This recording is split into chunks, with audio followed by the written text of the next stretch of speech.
This will be my sheep paddock, sheep pen, one of two that I'm in the process of building. I am lining the outside with chicken wire. We have coyotes, we have rabbits, we have all sorts of stuff that'll try and dig under the fence.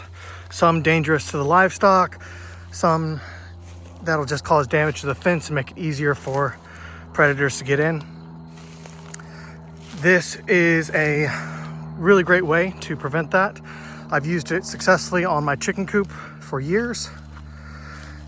It looks pretty rough and off the ground, but as leaves and sticks and the like will fall on it, it'll be buried, and then that'll keep it down. It's also wide enough that things don't like digging on it because it'll hurt their paws if they're trying to dig through the metal mesh.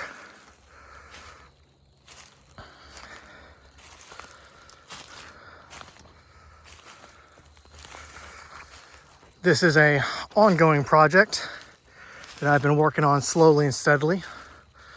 Something I can't devote my full time to, but we're looking at getting sheep early summer. You can see I used some of the wood over here to keep it down because this will get less leaves than like. I may even put dirt or mulch here myself.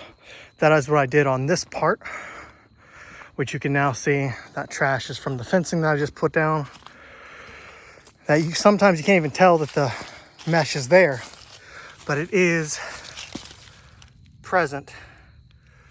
And this has only been about 6 months, give or take. And it'll last for years and years.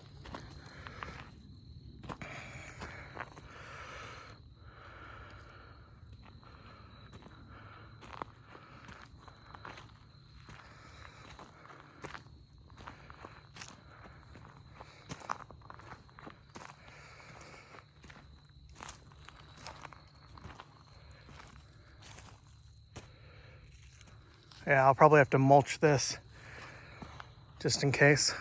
You can see, taking down some of the pine trees to make this more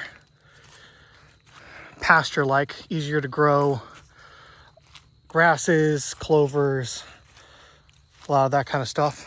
We'll see if the clover survives. I got a heat-tolerant version because the last clover didn't do so well. We are in zone 9, which makes it difficult to grow a lot of the fun pasture grasses and legumes. But this will just slowly rot. This is one of the trees I took down at the beginning of moving out here, and I'm just gonna let it slowly rot over time.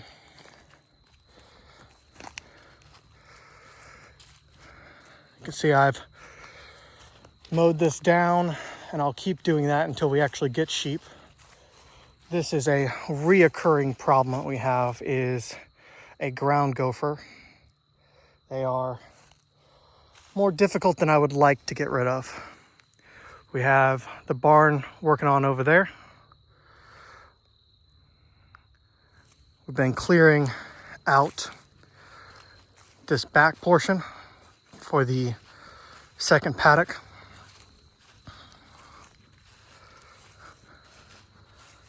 The kind of grass we have, it has V-type seeds, and it is an okay pasture grass. But I'm trying to add some clover, some chicory, some comfrey, some dandelions, all that kind of stuff to here, with some success, some failure. I've got some berms. You could call them wood swales to try and slow down this water coming off this slight incline and make use of some of the limbs from some of the trees that we cut down.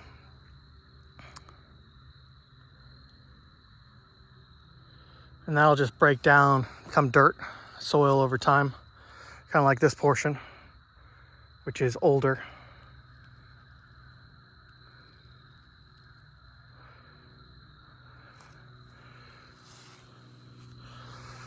But it'll be a good pasture.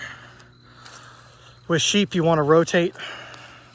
The parasites need time to die, break down.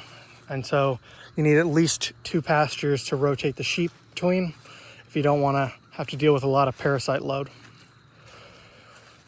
We'll probably do a 3.5 month rotation, and that should be enough to really limit the dangers of a high parasite load. There's some of the chicory. Some more of the clover coming through. I've got one of those little self-tillers in some of the areas that have been struggling. I tilled, broke it up a little. We'll see if, like this area, we'll see if the seed I threw out will work well. It's a little late, but with clover seed, our winters just don't get cold enough to really prevent growth, even for warm weather clover. So we'll see if this stuff survives come spring and really summer. So we're planning on 3 to 4 ewes and a ram, which will rotate every couple of years. Now, they'll probably have twins on average, so that'll leave hopefully not too many, and we may revise that based on how the pasture takes grazing. We may have to limit, we may have to do more external feeding than I would like. We can, because we're primarily going to be pasture feeding, we can cut grass and hay from our property and feed that, which you normally can't do if you're doing bag feed. But with what we're trying to do, that is still a viable method, because we're going to have limited to no bag feeding, or at least that's the goal.